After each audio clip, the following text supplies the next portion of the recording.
Priyadarshi IAS academy के platform पर आप सभी का स्वागत है। मैं 15 मिनट के वीडियो के अंतर्गत करंट अफेयर्स से संबंधित बहुत महत्वपूर्ण चीजें लेकर आया हूं। आज इस श्रृंखला के अंतर्गत बहुत समसामयिक मुद्दों पर जो काफी चर्चा में अभी बनी हुई है। हालांकि बिहार में जो पहचान पत्र को लेकर जो प्रोग्राम चलाया जा रहा है यह तो चर्चा में है ही, लेकिन आज मैं उसी के ऊपर वीडियो बनाने वाला था।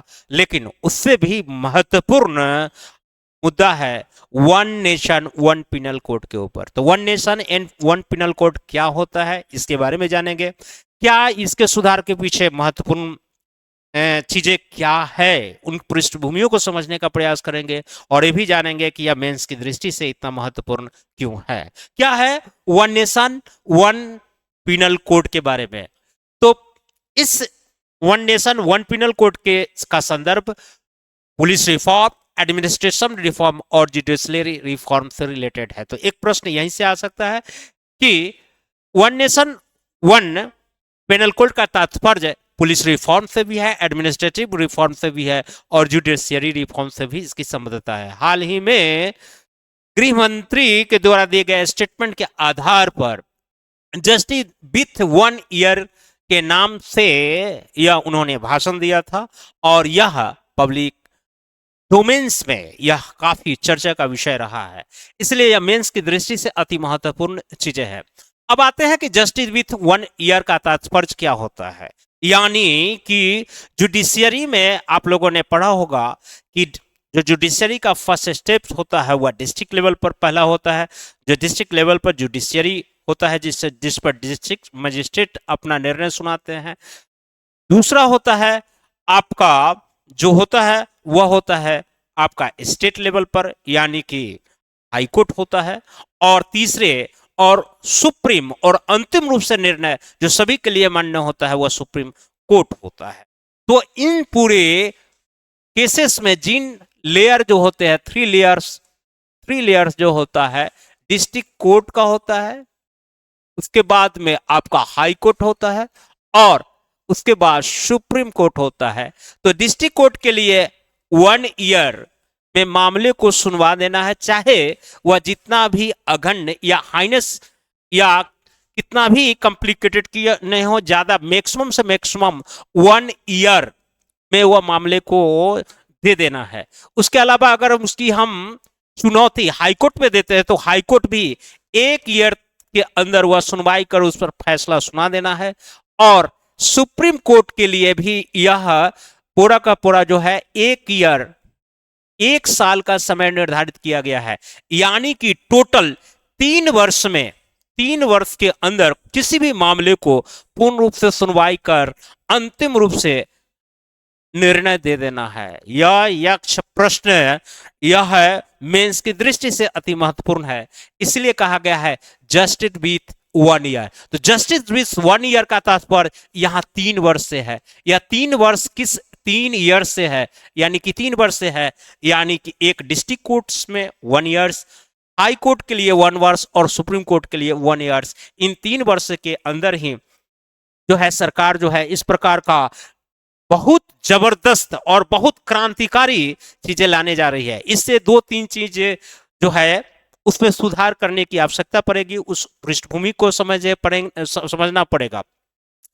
जस्टिस विथ वन ईयर का तात्पर्य क्या होता है। जस्टिस विथ वन ईयर का तात्पर्य हम लोग समझ गए और इसका जो सामाजिक, राष्ट्रीय और अंतर्राष्ट्रीय स्तर पर क्या क्या प्रभाव पड़ता है, क्योंकि मैं आपको इसी पृष्ठभूमि में बता देना चाहता हूं कि जुडिशियरी के मामले में पाकिस्तान और अन्य पड़ोसी देशों की तुलना में हमारा जो जुडिशियरी सिस्टम है उससे भी नीचे बिलो पॉइंट पर है।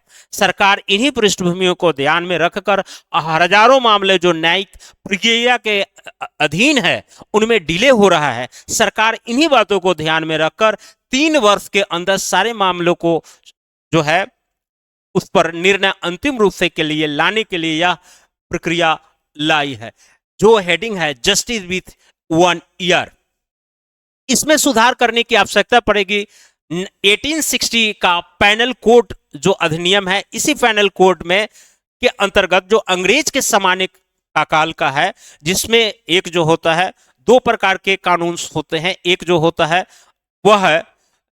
है वह हाइनस क्राइम के लिए होता है, और एक जो होता है जो धन संपत्ति इत्यादि से रिलेटेड होते हैं, यानी कि जिसमें सीआरपीसी एक्ट लगेगा, जो क्राइम हाइनस क्राइम को लेकर होता है, सीआरपीसी के एक्ट के अंतर्गत उस पर कार्रवाई होती है। और एक जो होता है वह बिल्कुल ही जो होता है वह धन संपत्ति से रिलेटेड होता है, यानी कि उन सारी चीजों को मामला हम इस पैनल कोड में के अंतर्गत करते हैं। इस पैनल कोड में सुधार किया जाएगा। 1868 का पैनल कोड जो अप्रासंगिक है, उन सारी पैनल कोड में अब सुधार करने की सरकार बात कर रही है, और बहुत हद तक इसमें सुधार भी किया गया है। 1872 का है एविडेंस एक्ट। एविडेंस का मतलब है साक्ष्य एक्ट, यानी कि कौन कौन से साक्ष्य इस जो अंग्रेजों का जमाने का है उसमें यह परिवर्तन किया गया है साक्ष्य के रूप में। और एक सीआरपीसी एक्ट जो हाइनस क्राइम या जो मर्डर, ये सारे रेप, ये सारे केस जो आते हैं यह सीआरपीसी एक्ट के अंतर्गत आते हैं। और 1868 का पुलिस एक्ट में भी परिवर्तन किया जा रहा है। तो यह पुलिस जो है, पुलिस कैरेक्टर, यानी कि पुलिस कैरेक्टर का मतलब यहां पुलिस कैरेक्टर नहीं है बल्कि पुलिस चार्टर से मतलब है। तो पुलिस क्या है? पुलिस चार्टर अभी चर्चा में अभी काफी बना रहा है। तो पुलिस चार्टर में होता है कि इसमें अकाउंटेबिलिटी जो है, अकाउंटेबिलिटी पुलिस के ऊपर दायित्व या अकाउंटेबिलिटी दी जा रही है। इवन कि हवलदार से लेकर और डीजीपी रैंक के और एसआई रैंक से लेकर और बिल्कुल कलेक्टर रैंक तक जितने भी अधिकारी हो उनको रिस्पॉन्सिबिलिटी दी जा रही है, लायबिलिटीज दे रही है, अकाउंटेबिलिटी दी जा रही है, ताकि वो अपने जिम्मेदारी को पूर्ण रूप से निभा सके। यानी कि इससे पुलिस का जो आपका चार्टर है उसमें बहुत सारे चेंज किए जाएंगे। यानी पुलिस एडमिनिस्ट्रेशन के रूप में जो है काफी चेंजेस आ सकते हैं। जैसे ब्लॉक लेवल या आपके देखते होंगे ग्रामीण क्षेत्रों में सबसे जो थाने के स्तर पर होता है, थाने के स्तर पर जो होता है एसआई लेवल, यानी कि सब इंस्पेक्टर रैंक के अधिकारी जिसको हम दरोगा कहते हैं, उनको यह रिस्पॉन्सिबिलिटी दी जाएगी सबसे निम्न स्तर पर। उससे भी नीचे जो देखते होंगे हवलदार होंगे उनको रिस्पॉन्सिबिलिटी जाएगी। डिस्ट्रिक्ट लेवल पर एसपी, कलेक्टर इत्यादि को यह रिस्पॉन्सिबिलिटी सौंपी जाएगी। और स्टेट लेवल पर डीजीपी, डीआईजी और आईजी लेवल के अधिकारियों को यह रिस्पॉन्सिबिलिटी दी जा सकती है, यानी कि यह एक अकाउंटेबिलिटी दी जाएगी। इन सारे चीजों में रिफॉर्म करने की आवश्यकता पड़ेगी। इसी को कहा गया है पुलिस चार्टर, यानी पुलिस चार्टर में चेंज करने की आवश्यकता पड़ेगी।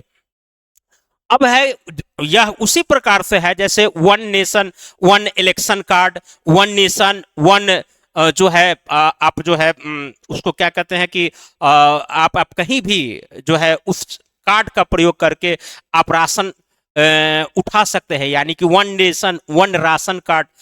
इस ढंग के जो कंसेप्ट आए हैं उसी तरह से यह one nation one panel code की बात की जा रही है, जो मेंस की दृष्टि से अभी बहुत महत्वपूर्ण है। अभी बहुत हद तक इसका चर्चा बहुत नहीं आया है समसामयिकी के रूप में, लेकिन यह तुरंत गृह मंत्री के द्वारा दी गई उद्घोषणा के आधार पर इन सारे चीजों जो उभर के सामने आई है उस पर मैंने चर्चा किया हूं।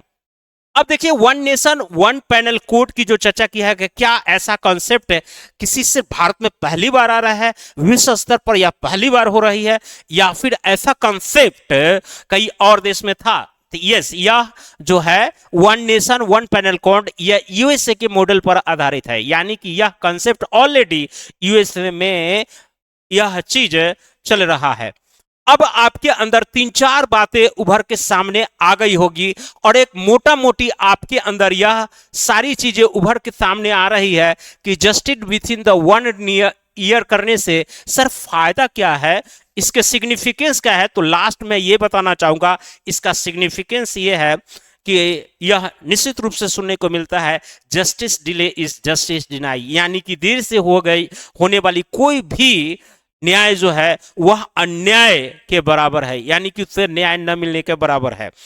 कहने का तात्पर्य यह है कि ऐसे आने से जस्टिस डिले नहीं होगा, लोगों में न्यायिक प्रक्रिया, शासन में पारदर्शिता, इन सारी चीजों के ऊपर लोगों की जो है विश्वास बढ़ेगा, इससे लोकतंत्र मजबूत होगा। साथ ही इसमें न्यायिक प्रक्रिया में होने वाली देरी से छुटकारा मिलेगी। और सबसे बड़ी बात कि इसमें जितने भी अंग्रेजों के समय के जो बिना अननेसेसरी कानून है, उन सारे कानूनों को समाप्त किया जाएगा। यानी कि आप सबको पता चल गया होगा कि जस्टिस विथ वन ईयर या फिर या one nation one penal code का तात्पर्य क्या होता है। अगर मेंस में ऐसे प्रश्न आपको लिखने के आएंगे तो लिखने में आप सक्षम होंगे। जय हिंद, जय भारत।